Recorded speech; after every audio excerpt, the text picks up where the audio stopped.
All right. Okay. Good morning, everyone. And for Erica, I think it's about 3 o'clock in the morning in Canada, I guess. So this is the module of examining humanitarianism, where we look at the current humanitarian policy and practice from various different angles. Um, and and and as part of that, we have invited Dr. Anu Pillai, who first came to us as a MIHA student, and then she became a PhD student in the department. And now she has become a friend and a colleague to the department, and especially for the MSc in International Humanitarian Affairs. And Anu comes from South Africa. So grew up in the apartheid period. So she comes from the experiences of various different oppressions, discriminations, and all of that. And over the last 30 years, Anu's work has especially impacted on women and girls in disasters, conflicts, and also in some cases on uneven development situations. So Anu identifies herself as a feminist, but also in that approach, she has influenced a lot of policy and practice in the humanitarian sector, and much of her work has influenced country-level humanitarian responses in places like Afghanistan, the Philippines, Fiji, Somalia, Nigeria, and many other places. So Anu is currently working for ActionAid International. I would like to invite her to start now. And thank you very much for agreeing to talk to our students. Here you go, Anu. Well, thank you, Janika. I'm not sure, well, in terms of the format, Claudia, are you going to lead us with some Yeah, questions? I I, will. I'll just say a little bit, about what I do right now. Janika has said that I'm with ActionAid International, but I also work with Voice Amplified, which is another feminist organization working in the humanitarian system. And I also do a lot of work with the Feminist Humanitarian Network. So as we go through, the discussion and talking, I'll tell you a little bit more about why there is a need for those organizations and what we hope to achieve in the humanitarian system. But Claudia, I'll leave you to lead the discussion. Brilliant. So we have sort of 5 initial questions, which we'll open up with. And the first is whether have the changes to humanitarian aid system brought about by the inception of the United Nations and the Universal Declaration of Human Rights caused an overdevelopment to humanitarianism? And that follows on with, and is humanitarian aid causing more harm than good? So that's the first question. Yeah. I mean, I think these questions are in the minds of many people at the moment, who are looking at the humanitarian system. And I don't think it's anything that you don't know in terms of critiquing the humanitarian system, the way it's operating, and asking ourselves, is it really helping? But I think in order to answer that question, we have to understand the depth of colonialism. We have to understand how deep the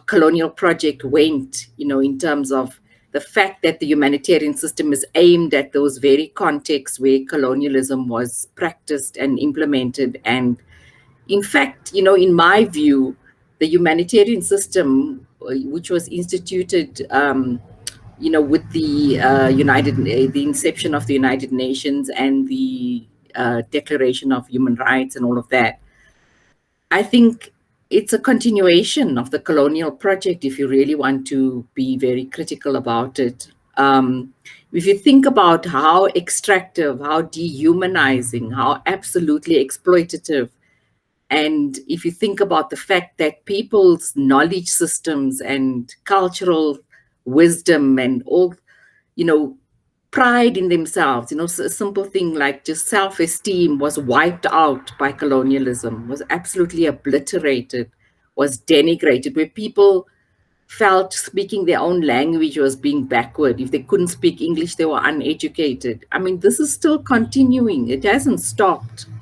And the humanitarian system and the United Nations, in the way that it is set up, continues that project. They bring experts in from outside, fly into countries, stay for a few weeks, create a huge environmental footprint. And interestingly, we critique the humanitarian system for being male dominated, white male dominated, and sometimes you wonder, is that really true? Is it really that? Are we just saying that because we think that that's the stereotype? But actually, it is true. It's a sad fact that it's the truth. And some colleagues of mine who are working with a huge UN agency at the moment were saying, that what they found, which was so confirming of that view, but at the same time really scary, is that there's an old guard of white male, power houses, let's say, people who hold power, who are still there running things, doing things in the same way, and just maybe waiting it out for young, enthusiastic, progressive humanitarians, maybe like ourselves. And not that I'm young, but to maybe move on to other areas, and they'll continue in the way that they've been doing humanitarian work over the last, decades. So I think that if you say, are they doing more harm than good? If they continue to operate in the way that they're operating, then yes, I would say that, there is a lot of good that gets done. Let's not, throw the baby out with the bathwater. But doing more harm than good is the part of perpetuating that colonial, which we maybe can call neo-colonial way of working, where people are not reclaiming the power, the wisdom, the knowledge systems, the community, the way that they worked in communities, empire, where women were honored and had a place in society, and the good things that were there in the past were wiped out along with many bad things as well. But if we continue to work in this way, where the West is dominant, where the Western knowledge system is dominant, where they don't critique themselves in how they continue to perpetuate the colonial project, it is definitely doing more harm than good in that respect.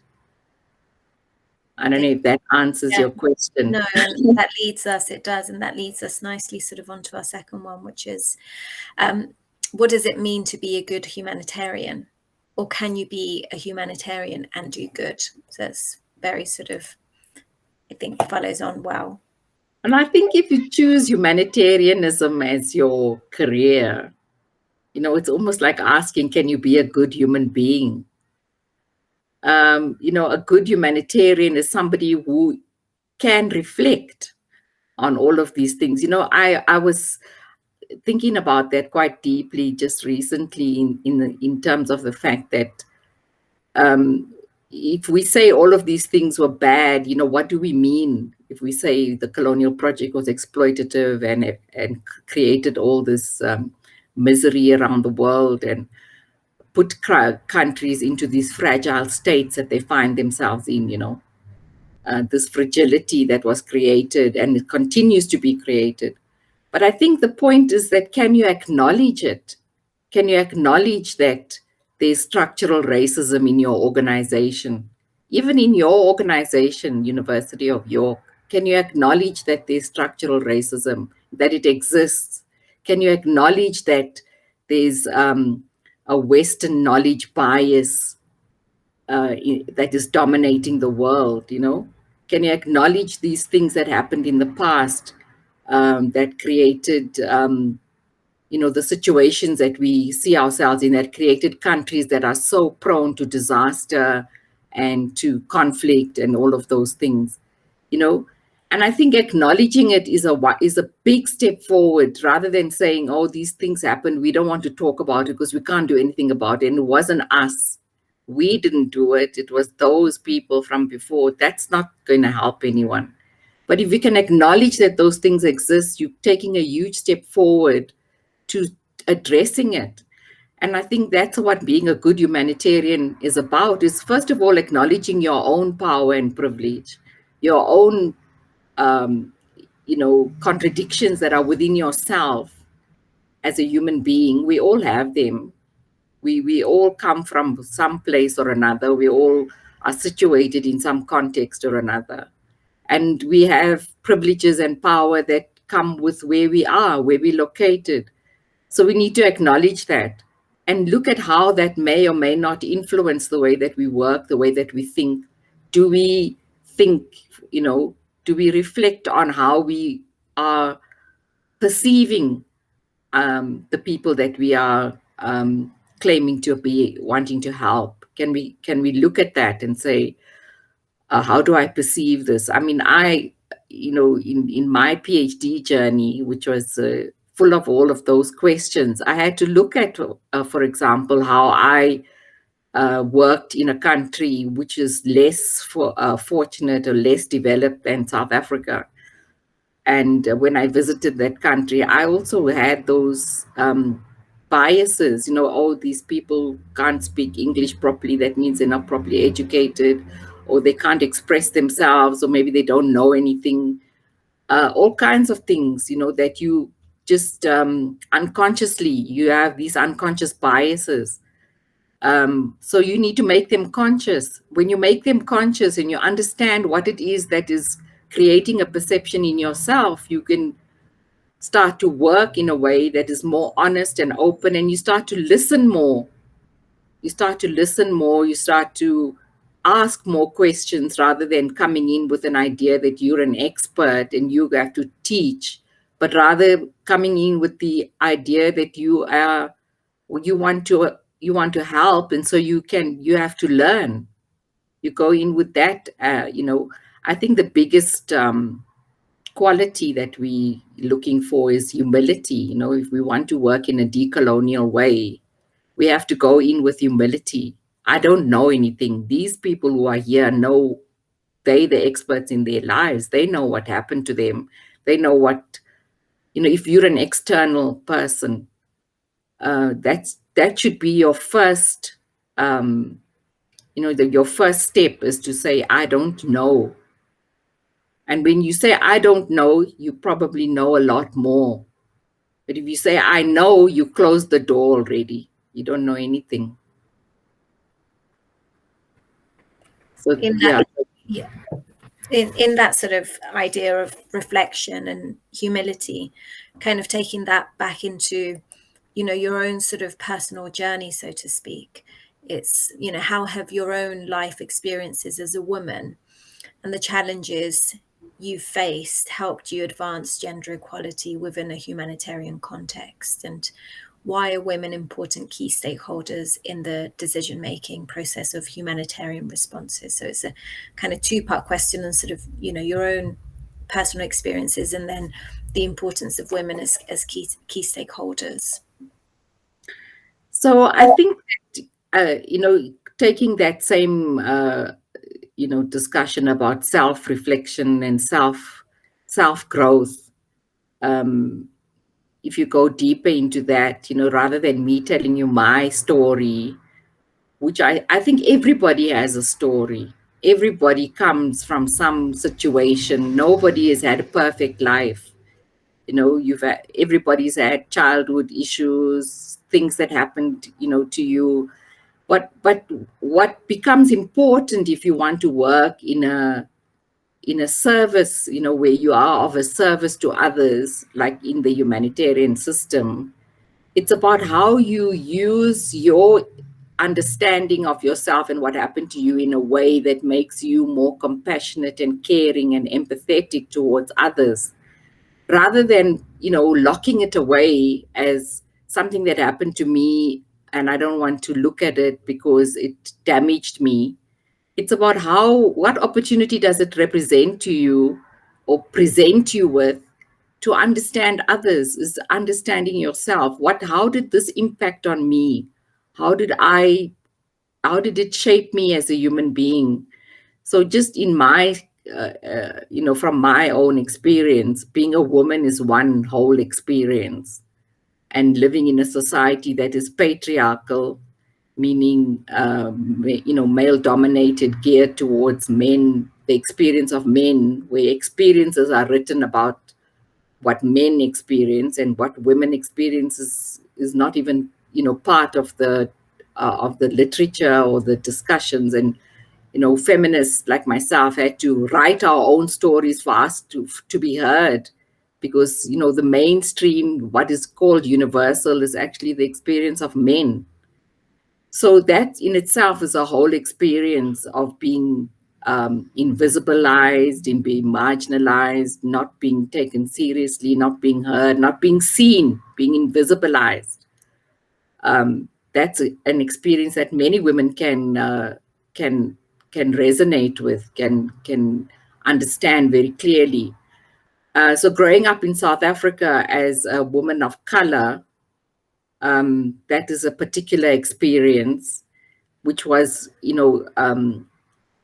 emphasized or exacerbated by apartheid, which was a system meant to discriminate and oppress people, Black people. So that was in itself a whole experience of discrimination, exploitation, oppression. So one could, have that experience and come out with a whole lot of anger, and which I'm sure, is normal. It's normal to have that at some point when you come out of that system, or even while you're in it, anger and negative, feelings towards your oppressor. But at some point you realize that it shaped you as a human being. It created certain strengths, certain qualities, certain understandings, and those are the things that are important to be in touch with. So growing up in South Africa gave me a whole lot of insight into discrimination, into what it feels like to be oppressed, into what it feels like to be invisible, to have no place in society, to be marginalized.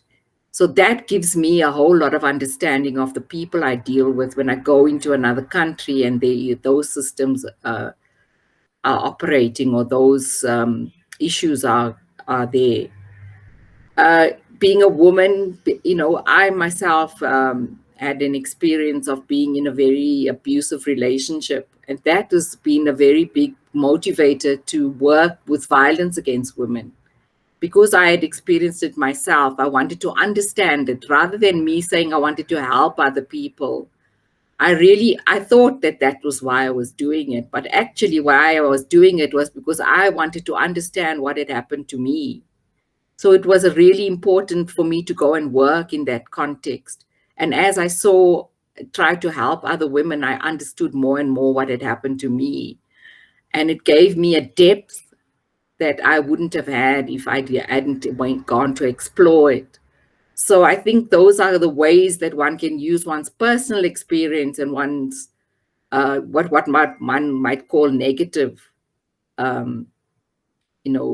incidents or experiences or things that happen to you, in a way that helps you to grow and to understand others much more deeply than if you would say, well, when you study psychology. I mean, I studied psychology at some point in my life, and we were taught that when you are in a counseling situation, you have to suspend your own self so that you are fully present for the person to listen to them.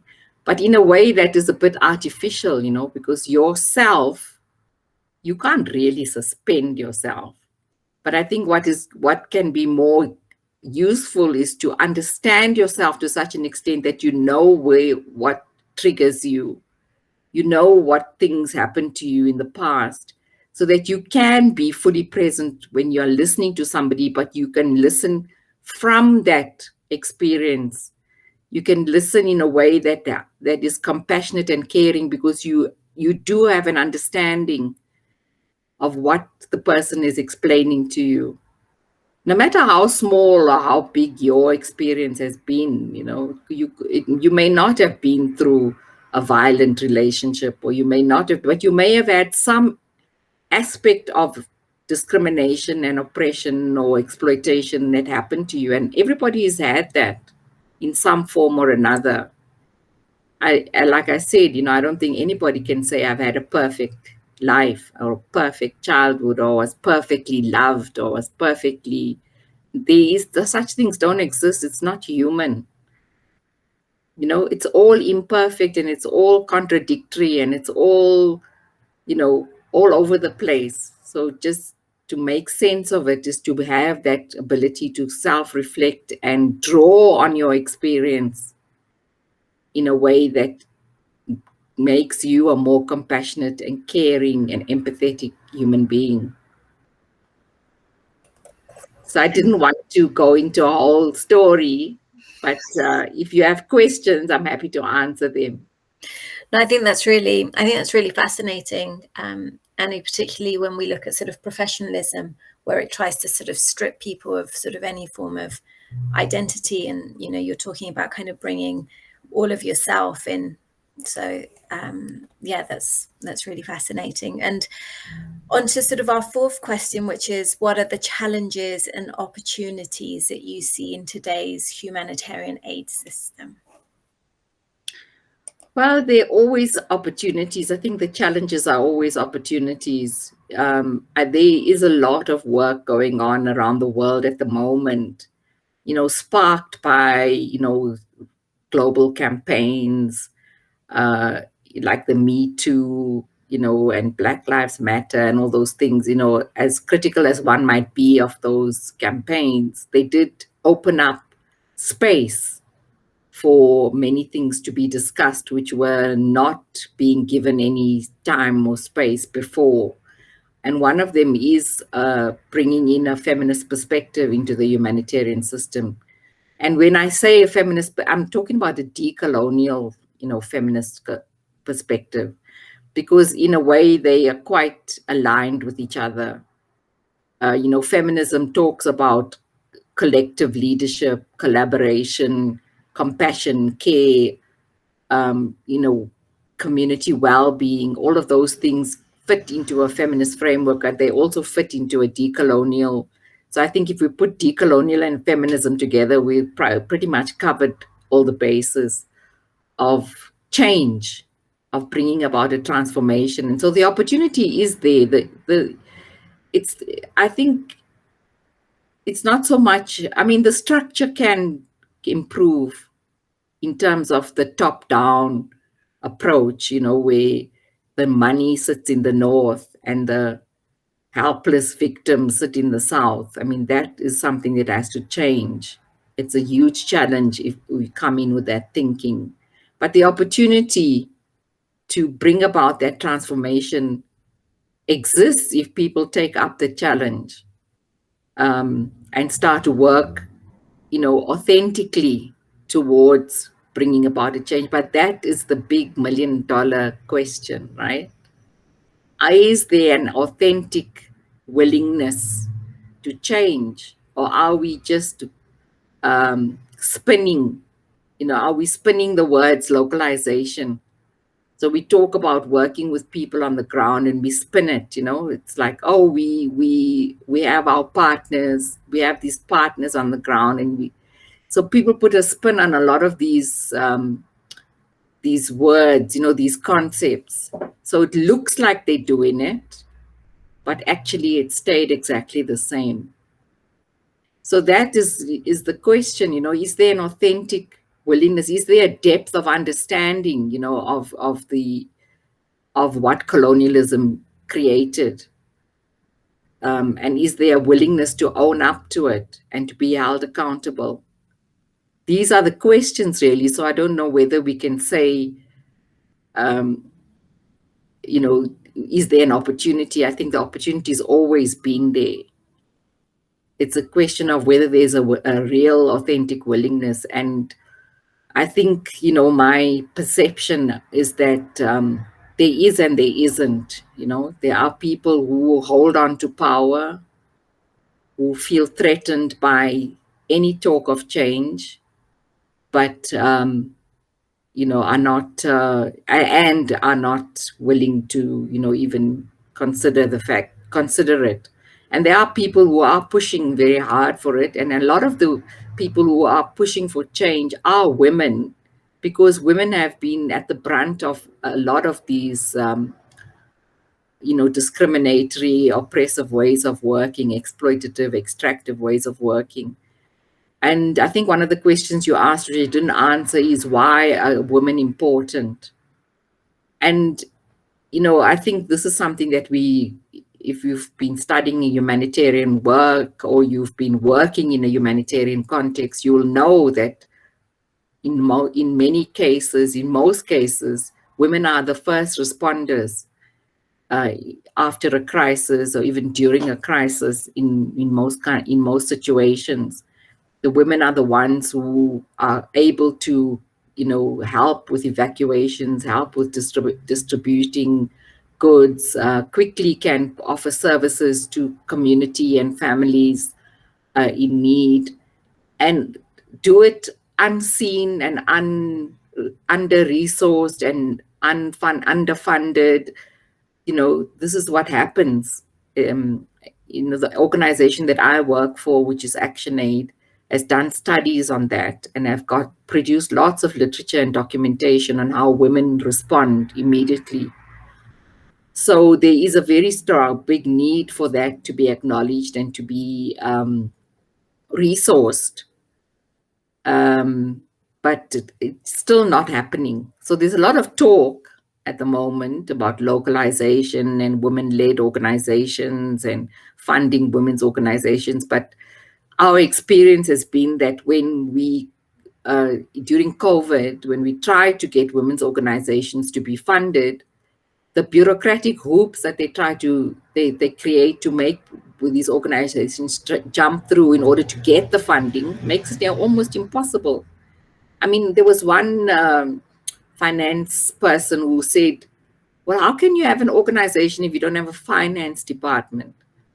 I mean, so now you're a responder, you're responding to a crisis, and now you must set up a finance department in order to access funding.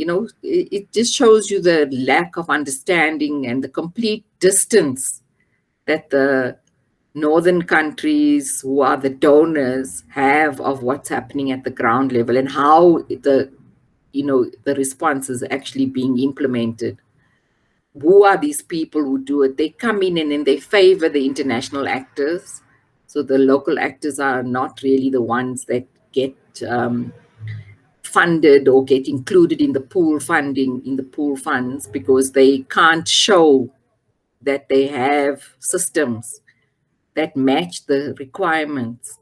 And these are all systems that are based on what the northern countries or the Western world feel are systems that make you accountable, and are they not willing to fund courageously, to say, let's share the risk.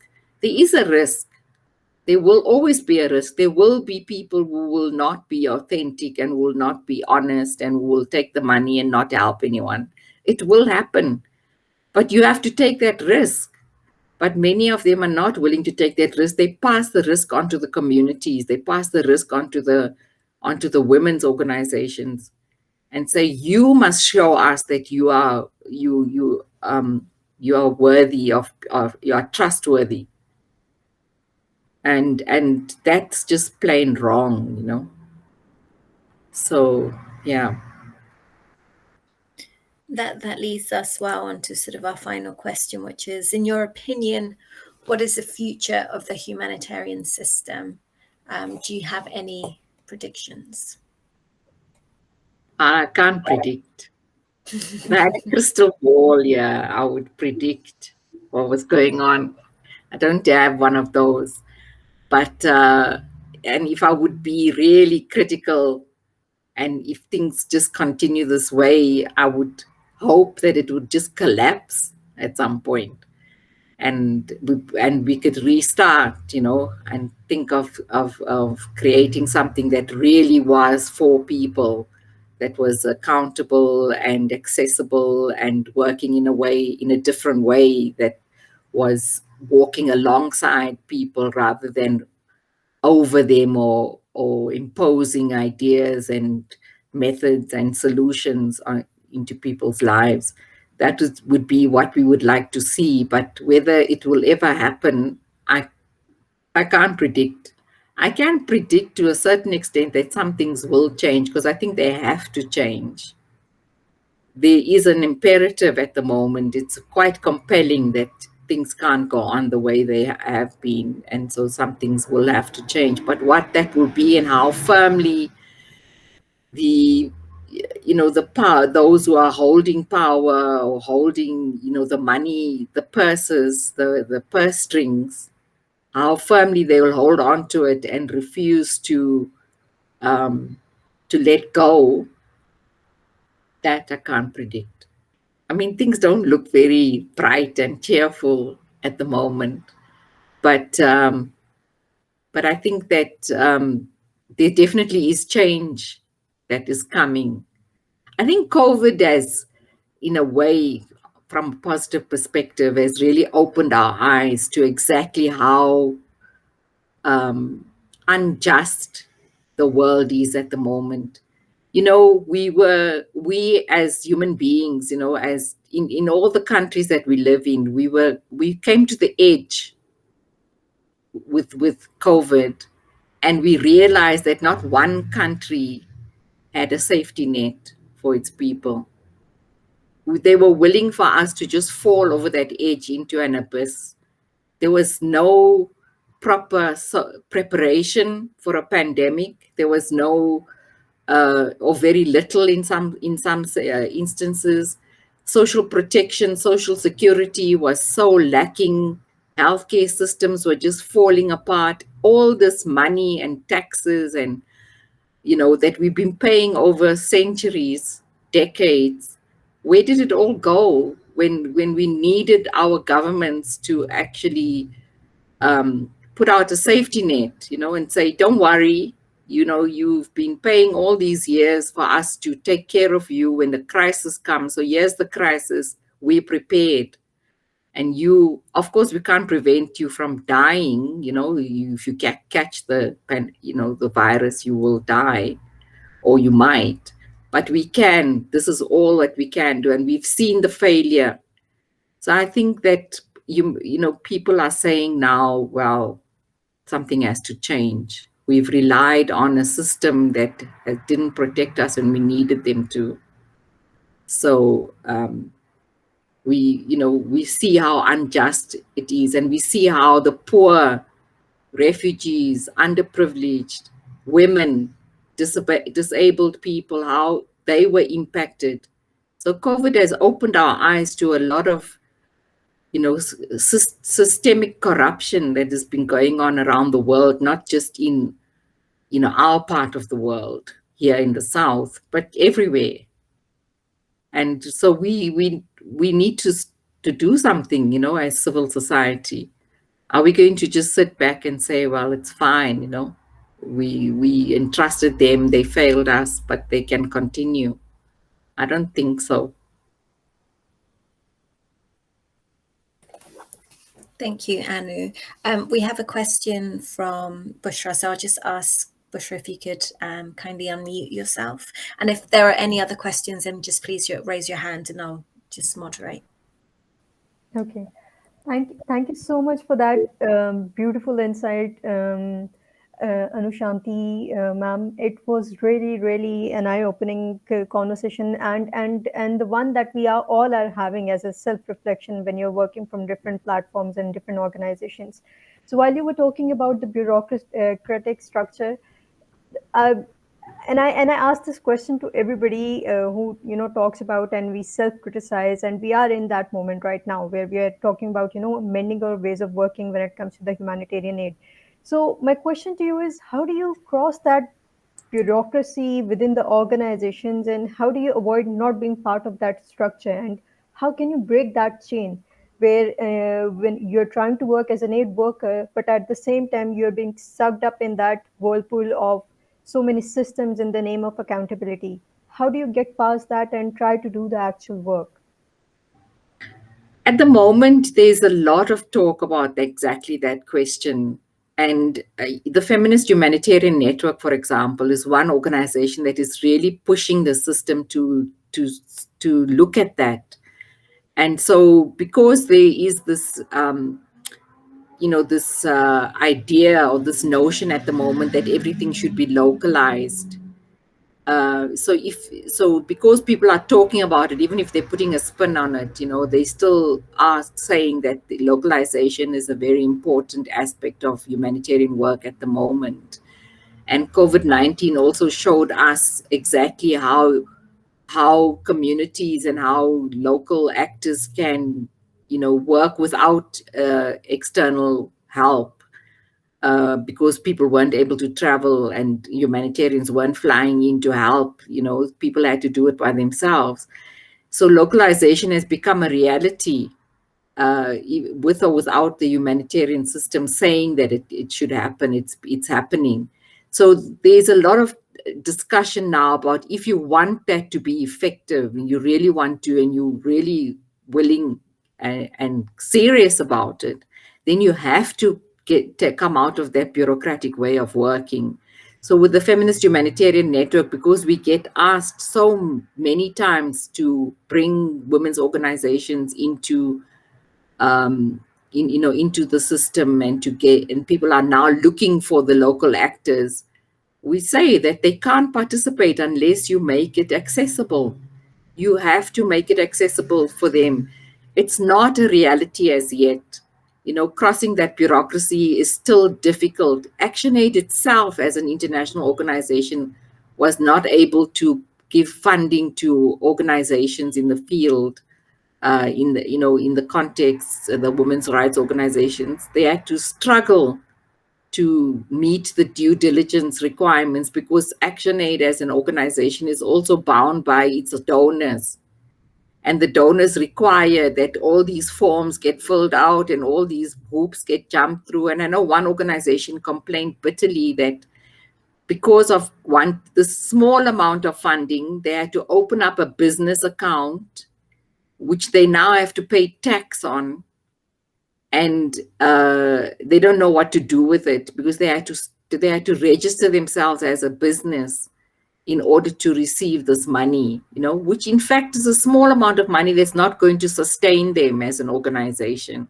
It was just for the COVID-19 project that they applied for this funding.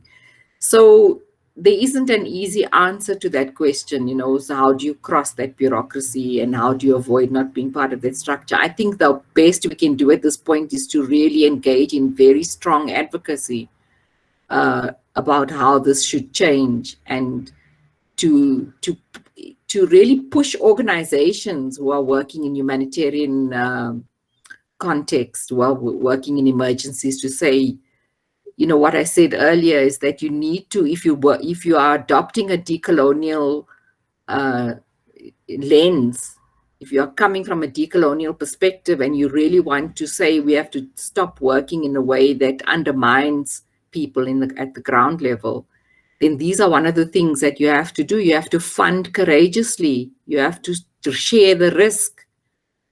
You have to stop putting pressure on local organizations to provide all these requirements, and create some minimum criteria that you can work with. And it'll have to be a trial and error. Eventually you will be able to see and develop some kind of a way to know whether the organization you're about to give funding to is credible or not.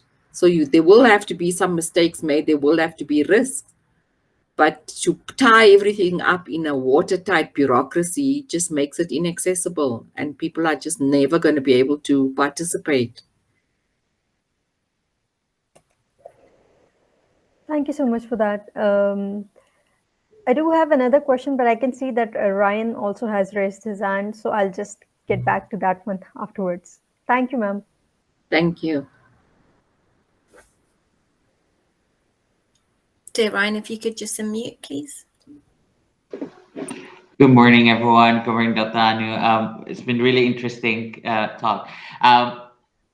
We realized that in the humanitarian field, there's a huge professionalization of the industry, and a lot of guidelines have come out, a lot of accountability, etc., that has come out. While this is great, it helps us safeguard the very people we're trying to help. How do you navigate not losing your identity as human being passionate in this field, navigating through all this professionalization and guidelines and bureaucracy that you talk about just now, without losing the core of your own individual passion about why you entered this field in the first place? Well, professionalization, I think, is just another word for exclusion, in my opinion.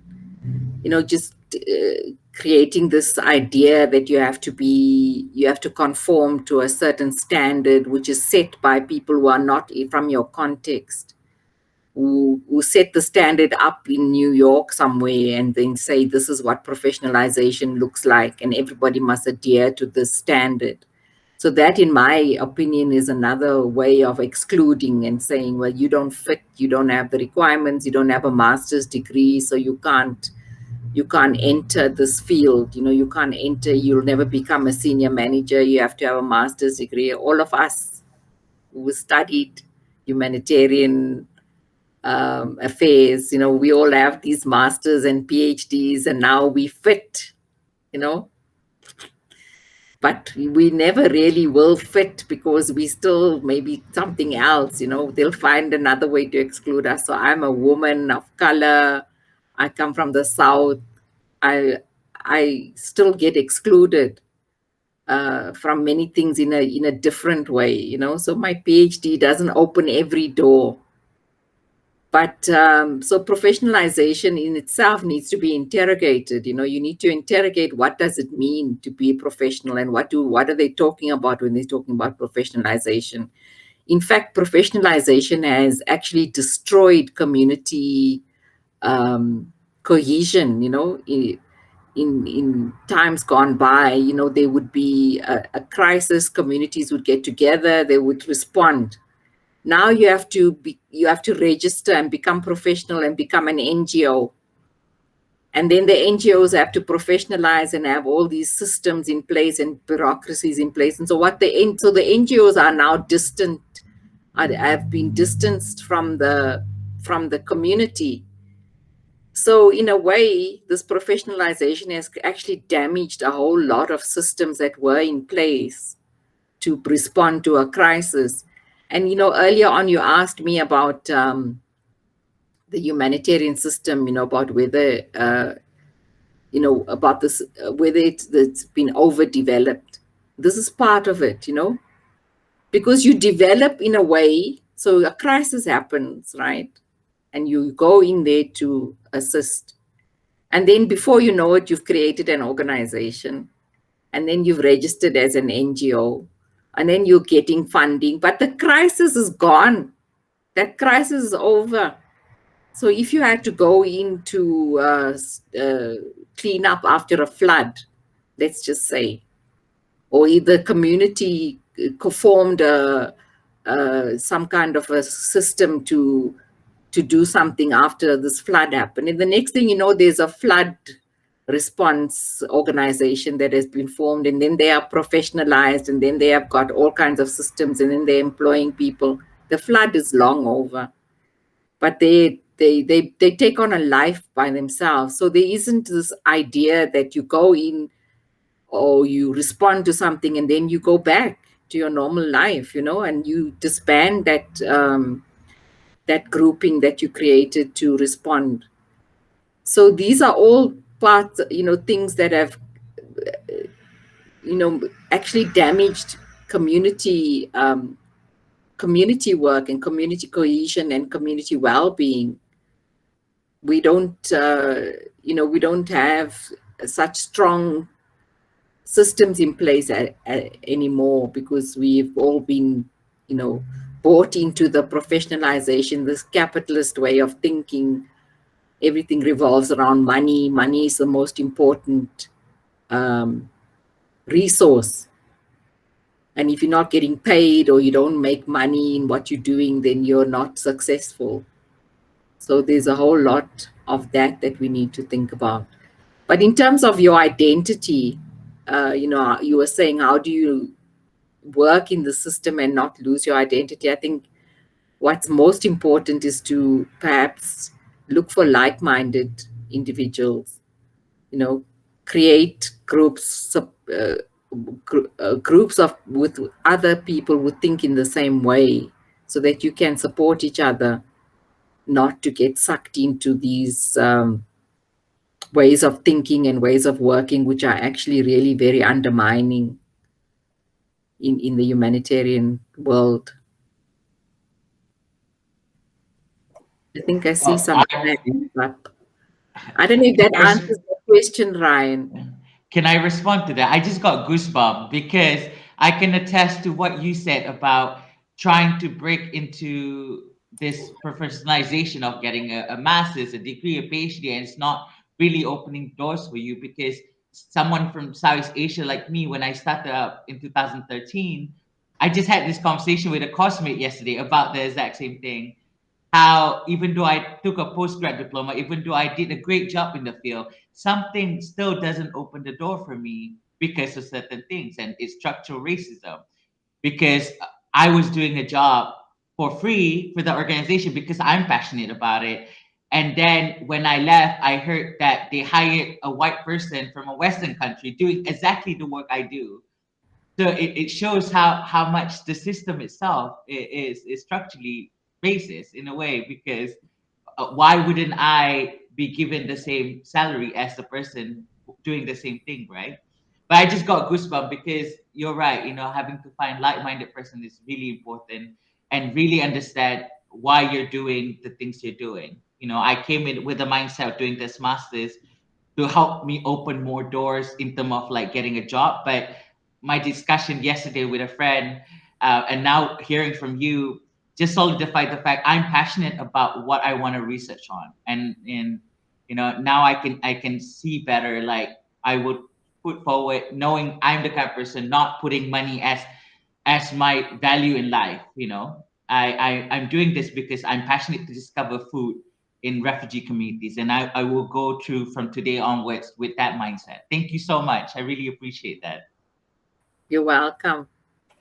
We have a question from Bushra, please, and then Nazar. Thank you. Thank you so much. So my question is more around the fact that, let's say there's this scenario where if you're working from the platform of an organization, you are interested with a certain funding money from an individual. But the thing is that, and that is being entrusted to you in the name of giving support to a certain country where that individual cannot go themselves. So you, as a mediator, you are entrusted with that. You take it directly into the country, but then the country, as part of your methodology or anything, as a part of your sustainability element, you have to, which is the right way actually to do, is to get in contact or get connected with the government. But then the government is demanding a certain share out of that support which has been provided in the name to support the community. So how do you basically in all of those, in all of those stairs, in all of those breakdowns, you actually, let's say if you were given 100 pounds, at the end of the day there's only 10 pounds left to be actually given to the right holder.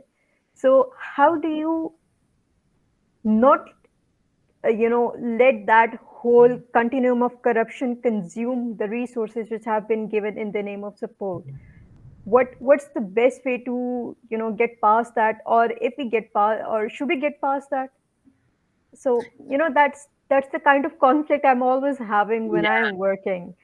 Yeah, I mean, there isn't an easy answer to that. I mean, our governments governments all over the world, as I said earlier, work in ways that sometimes you wonder if they actually are a friend of the people or an enemy.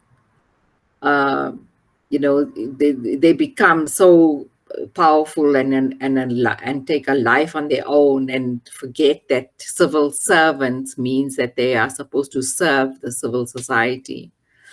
But how you would manage that, I mean, I don't think that it should continue. And how you would manage that is different context by context. I think one of the ways could be to get whoever is donating the money, and not to be a mediator, but for them to work directly with the local organization that you are trying to support. But of course, still the government will want a piece of that and will try to tax the local organization to pay in some way or another, but I think that varies context to context. But I do know that happens. There is a lot of corruption around aid. I mean, another way is to find ways to support without money, Is there a way that you can support responses without it being monetized? Are there other resources that can be provided which would help people to respond to their situation? Does it have to be money? I think you have to think creatively. There's a whole lot of technology available today in today's world.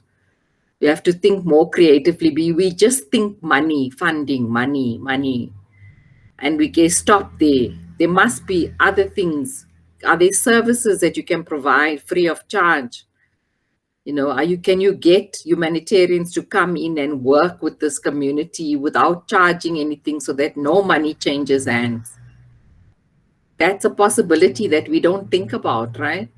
If you really want to help, I mean, why wouldn't you just do it?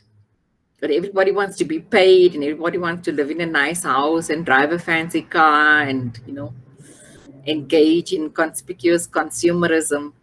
We all are bought into the capitalist system as much as we see how absolutely harmful it is. As Karl Marx said, it comes dripping with blood and dirt. If those of you who have read Das Kapital. But this is the thing, can we work without money? We need to ask ourselves that and really think about other ways that we can do things, that it doesn't always have to be something that causes, because money causes a lot of division as well. One person gets more money than the other, one organization gets more funding than another, and then there's competition and there's division. And before, everybody was, I witnessed this working in the Philippines, for example. As soon as the storm was over, the typhoon that hit, it wasn't a typhoon, it was a storm surge, which is similar to a tsunami, which hit the Philippines in 2013. People immediately started helping each other. The communities started taking nails out of the wood and started rebuilding their homes. And as soon as the humanitarian aid came in, everybody stopped. They said, if we are seen to be helping and doing well without aid, we won't get any money. So they stopped helping and they sat there waiting for the aid to be delivered, for the shelter packs to be delivered, for money to be given. So it creates a lot of negative consequences, unintended consequences, probably one could call them. So we need to think creatively and maybe come up with other ways. Thank you, Anu, for that. If we could move on to Nizar, please. Good morning. Thank you, Dr. Anu, for this incredible talk. I just had a question that I think it builds on one of Claudia's questions, and it's a bit of a philosophical one. And it's this notion of good and bad. I'm really interested in the ethics of humanitarianism, and I was just wondering how you feel the evaluation of humanitarian action should be approached? Should we evaluate humanitarian action based on consequences or intentions, or on the upholding of the humanitarian agent's duty? So that's, if you have any insight onto that, that would be great. That's an interesting question, because what you mentioned about how to evaluate, about the intentions, about the standards, not one of those points talks about asking the people, right? I mean, if you are to go by consequences, then it's obviously the consequences that the people have to bear with. Yeah. So I think that's your first port of call, if you want to evaluate whether actions have been beneficial or harmful, or, you need to look at what was the impact and ask the people that action was designed to assist. Did you get assisted? Did you feel that, what is your perception? Do you feel that you participated? Did you have an opportunity to, were you part of the decision making? Did you decide? Who decided where this action will take place? Did you decide that? Or was it told to you that this is the best thing for you? Ask those questions, and then you can evaluate whether that was good or bad. People might say, oh, it ticked all the boxes, so it was a good intervention. But was it really a good intervention if the people for whom it was designed for don't think so? If they say, well, actually, this came here, they built this thing here, it's a good building, but we will never use it because it doesn't fit what we wanted, or how we perceive it to be, or to be used, or whatever. So I think that would be the first thing, Later, after you've done that and you've got information from the the people that this was designed for, then you can start looking at whether principles and standards and other things were met. Because again, you have to interrogate, what standards are you imposing? Where do they come from? Who set them? Who participated in setting them? Who decided those were the important things? Were they decided in somewhere in Geneva, in New York, somewhere, that these are the important things? And do they fit every context, those standards, So these are all kinds of things that the moment you start on this path, if we're talking about the decolonial path or this transformative path, whatever you want to call it, it requires you to go deeper and deeper to interrogate. You have to interrogate everything. What research methods are you using? What research methodologies are you using? Where do they come from? Who created them? Do they fit the context? Do people understand them? Do they make sense to the people that you're researching? So many things you have to start interrogating. You just can't say this is universal. What does universality mean? Where did it come from? Is there something that is universal that everybody accepts? So those are the philosophical questions that you need to ask, which will guide you to a different practice, perhaps, or a different way of thinking. I think Erica had her hand up. Yes, it's Erica. Hi, thank you, Dr. Anu. This is enlightening for sure. You had mentioned earlier about, you have to fund courageously, and I kind of had this discussion throughout the past couple of weeks over the readings in the course, and it seems to me that of course every generation is going to say that the generation preceding them is has everything on a gold platter. But at the same time, you can't negate the obvious elimination and risk, like elimination of risk aversion is being taught. And, I think it backs it up with what you said, money is leading all. And if money leads all, then the subsequent bureaucracy follows the money.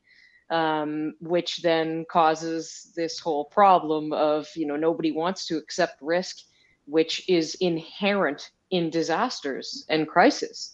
There is risk, period. And, we have to learn to accept that. So my question to you is, knowing that Western society, especially the North, is really becoming risk averse, what can we do as workers or as researchers to kind of influence this acceptance of the risk and to make it understood that risk is inherent in these crises. This is what it's all about. And people are just going to have to accept that, not all the money gets there. I deployed to Haiti for the earthquake, and it was so heartwarming to see the global response so quickly. But at the same time, how many years later, and really there has not been much progress. So, yeah. Well, there are lots of, things in what you said, about, in your question about risk, and how you can, advocate for change.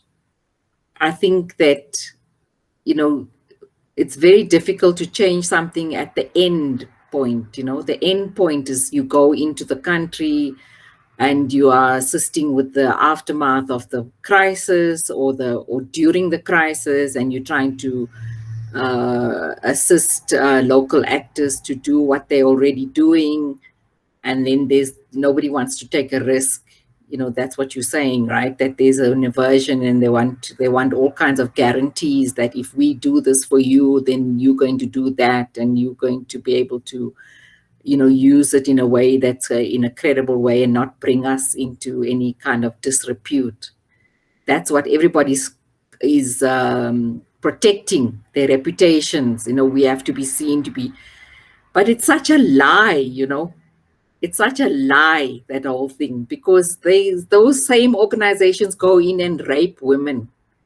They give cookies to little girls to have sex with them, Those same organizations that are protecting their money, their staff are going out and doing the most heinous things to women and girls.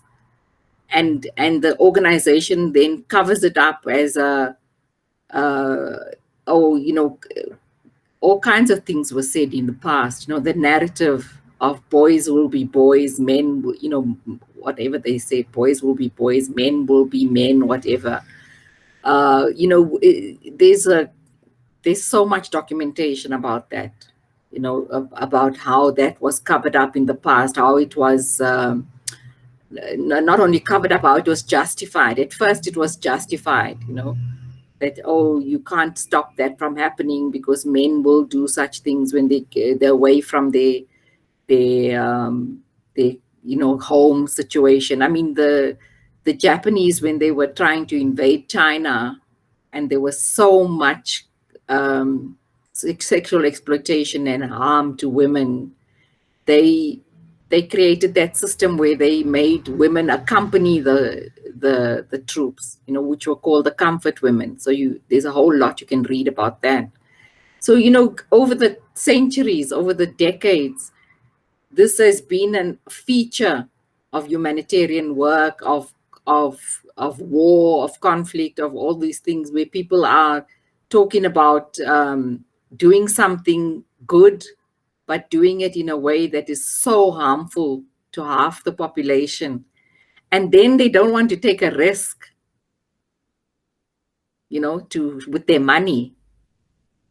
It's a joke, So I think that we have to hold them accountable, and say, look, if you are going to go in there and work with people, you have to work, in a ways that are not just accountable, but honorable, that you are going to be able to work in a way that is truly beneficial to the people that you are claiming to want to help.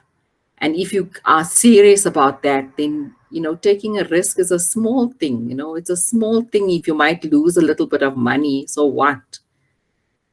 But you didn't go in to damage the system, to add another layer of exploitation and abuse and damage, aside from you know, what happens to women and girls, you know, if you think about the environmental footprint that they leave, humanitarians, you know. Yeah, I don't know that it's as big as it used to be now with all the restrictions from COVID, but certainly before restricted travel was restricted, it, you know, again, I'll refer to the Philippines, you know, because I think after the 2013 storm surge, it was the first time the Philippines called for international assistance, called the international community in, and they were shocked at what happened. They came in with hundreds of brand new 4x4s, which needed fuel, and hundreds of humanitarians landing in the areas where the storm had hit, and eating up all the food and taking up all the space in the hotels and needing all the fuel for their cars. How was that helping, and how was that creating a situation where the economy could recover? I mean, to some extent, there is an injection into the economy by these people, but, you know, really speaking, the harm and the damage they were doing will outweigh that. So there was a lot of discussion about that, you know, as to how much was help and how much was not helpful in what happened. And if you had to weigh it up, what would you come out with at the end? So when you talk about evaluation, what Nizar talked about, what are you evaluating? You know, which angle are you evaluating from? That would be interesting to, you know, really think about. And I think if you ask the people, you would get different responses. I don't know if I answered your question, Erica, but... No, yes, definitely, and given me more to think about. Thank you so much. I thought that was really, I think, powerful what you said there, Anu, about it not just being accountability, but also working honourably. So thank you for that. We have a question from Nev. So I'll read it out because her microphone isn't working. So she says, many thanks for your insightful talk. I don't work in the aid sector, but I do work in the UK social system with very vulnerable people. Needless bureaucracy seems to be one of the biggest problems that we currently face also. That bureaucracy seems to be getting so much worse because of technology. For example, I was recently working with a victim of domestic abuse who needed urgent care. It was almost impossible for me to get her any immediate assistance. Organizations are increasingly insisting that everything is online, that people fill out lengthy online forms. It usually makes things so inaccessible to vulnerable people. I just wondered if this is something that you felt was also happening within the humanitarian system, and is technology worsening the problem of bureaucracy? Good question, you know, because we do seem to perceive technology as being something very progressive and that's making life easier. But I think that this is a very important perception, you know, a important perspective that technology can also worsen the problem of bureaucracy. And I think that in the humanitarian system, that definitely is there. But what it also is doing is, instead of making participation accessible, it is sometimes making it inaccessible, because technology is not evenly distributed around the world. You know, so some countries don't have access to the, you know, to fiber, Wi-Fi, internet, and all of that. In South Africa, we have that. But my neighboring country, in Malawi, for example, people just don't have that access to technology. There's a bit of it in Zambia. Zimbabwe may be a little bit better off. But, you know, every country has got different access and different ability to provide that to all of its citizens.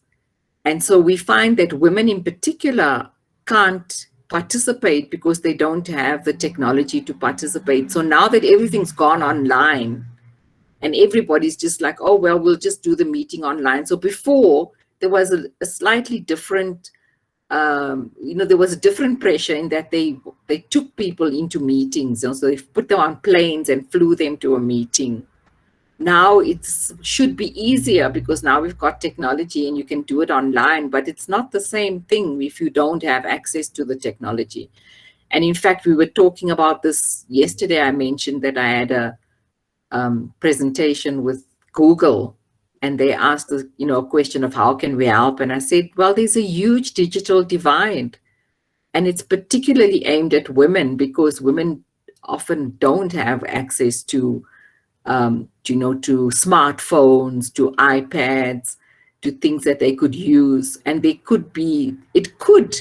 So the opportunity for technology to actually make it less bureaucratic, less inaccessible is there, but only if people can access the actual technology itself. So I think the different ways of looking at it, but I definitely do agree that it can worsen the problem of bureaucracy in that now they just send you, for example, talking about the vulnerable, recently a friend of mine, had a stroke, and he wanted to make a will, and the person who could do it is phoned him and said, yeah, the forms, fill them in online.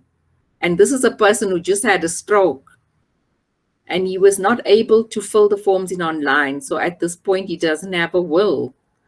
And this is what I think this person is talking about. Sorry, I missed the name. Nev is talking about, is saying that the vulnerable, it makes it more difficult for people who are vulnerable, who may not understand how to use the technology, may not be able to do it, by themselves. This is somebody who lives alone that I'm talking about. So, it does definitely worsen the problem of bureaucracy. Maybe in the past, the person would have gone to that person's house and said, let me help you to fill out these forms and fill them out by hand. But now it's like, here's the online thing, just do it, as if everybody, I think my 7-year-old grandson might be better placed to fill out that form than my 69-year-old friend. But, this is the thing. It is a problem that we need to look into and be more aware of. Thanks for the question. So thank you, that's really insightful. I agree that it is also taking the humanity out of a lot of services. So in that, I wanted to take any sort of final questions as we're sort of 15 minutes left, and also invite Janica as well for any closing remarks, and allow Anu to also close the event with any additional remarks.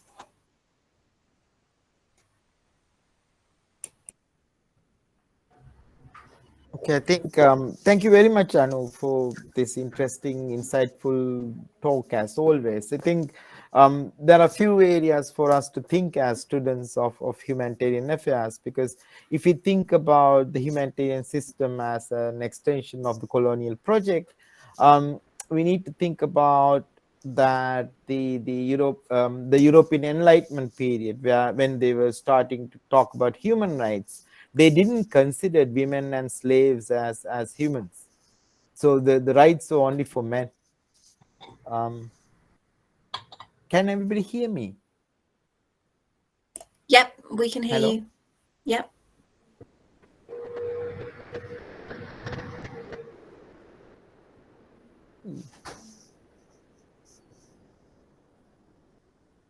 Ayo, internet again. Hello. Janica, we can hear you. We can hear you. Yeah. Okay. All right. Sure. So I think what Anu brought up here is quite important, because how can we make sure and ensure to bring women onto the table as stakeholders, not as to be treated as vulnerable group. I think that's an important and interesting debate to have here, because without bringing the women as equal partners or stakeholders under the decision making, the designing and delivery of humanitarian responses, I don't think we'll achieve any effectiveness or relevance on the ground. And I think that goes into the other point that Anu made, that that humanitarian system is also an extension of the capital marketplace, where we still use the business models and cost benefit analysis in the humanitarian responses. And if we actually care about affected population, and if we want to deliver compassion, we are not thinking about the costs or benefits. We are thinking about how do we do our best, or we are not going to use that business model to think about how to function. And I think that element is quite important, because in many ways this whole concept of funding and needing funding to deliver humanitarian assistance. I mean, in my work and also my discussions with Anu, we both know that a lot of good humanitarian action happens on the ground without any funding. And that needs to be understood. I think before 1980s, before the whole NGO sector started, people were doing much more effective and relevant work. And the NGOs today have become a vehicle to spend money, or vehicle to cover up certain elements. Because when we think about NGOs, whether they are national NGOs or even INGOs, they are the most undemocratic institutions in the world. There are no transparency, there are no accountability. I mean, can we ask the head of Oxfam or head of Save the Children how much money they are getting as their salary? We don't know. They're all unspecified. So in one sense, they are functioning through public money, and they are not accountable to anybody. And I think in all that process, we got to think about two different elements. One is, what's our individual responsibility here as individual humanitarian workers? Because again, we are too much thinking about the systems and frameworks and all of that. But if you're on the ground delivering humanitarian assistance, what can you do as the individual? Go like, and that's the most important element, because that individual act may be an individual act, but it could change something. It could lead to something. So that's something for you to think about. And finally, I think somebody mentioned, I think it was Bushra who mentioned about sustainability. If you are truly in the humanitarian sector, your wish every morning, or your success indicator, if you like, is that you are no longer needed. You are out of a job one day because you are so successful that communities can take care of themselves. That's what we need to think about. This whole concept of sustainability in that sense is a myth. What the humanitarian agencies, including the UN agencies that are doing humanitarian assistance, should think about is to work out from a job. Think about your own extinction as a humanitarian worker or an organization or an agency. That's when people would truly take the ownership and responsibility. So that in that, I think I would like to thank Anu for all these valuable inputs and points, and encouraging everybody to critically think. Thank you. Mm-hmm.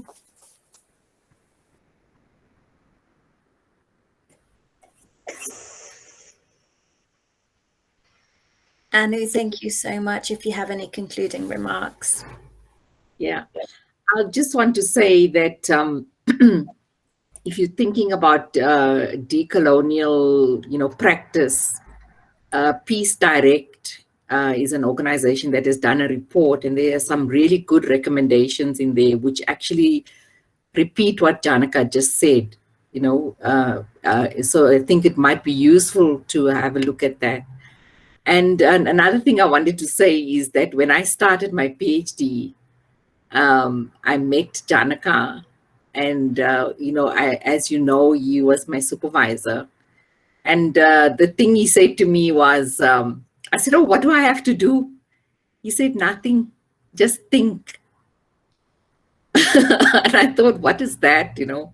But I think that this is basically what we're saying, that it's about thinking and interrogating these things. But the thing that I really want to say that is, for me, a really important point is that getting angry and lashing out at the system and doing it from a place of,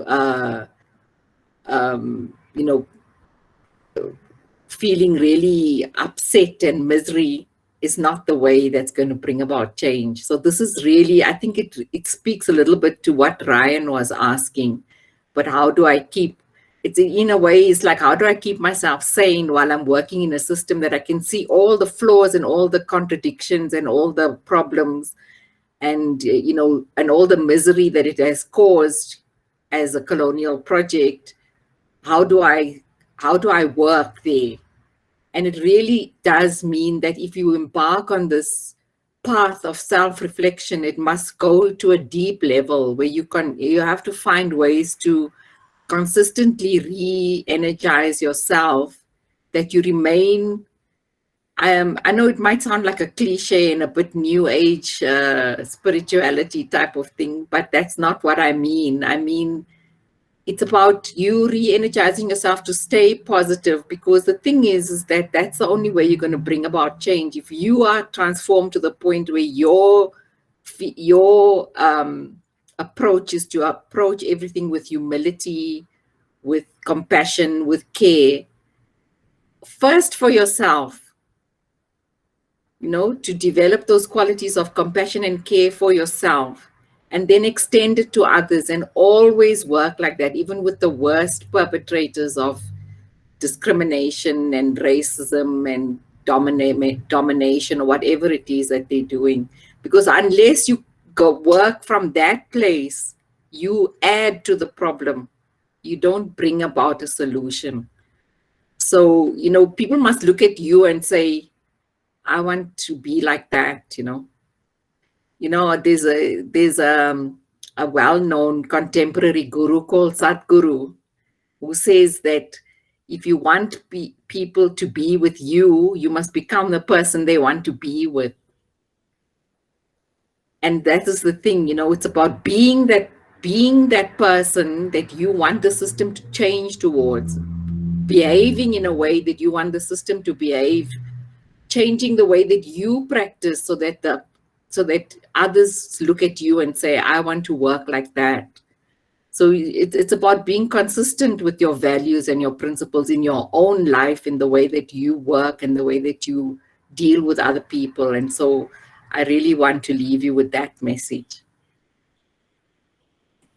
Thank you, Dr. Anu. And I think some of the students here, they want to stay in touch with you. So we're going to have you back again. Or if you have any social media handles or email. Erica's also asked for any suggested reading. Maybe that's something we can follow up on once you get a bit of time, and maybe sort of lay out some sort of key pieces that you'd like to share. And we would definitely love to have you back again. It's been phenomenal to listen to you and to learn from you. So thank you, everybody. Thank you, Anu. Well, thank you for having me. Thank you very much. It was a real pleasure. Thank you very much. Thank you so much. Really inspiring. Really appreciate it. Thank you so much. Much appreciated.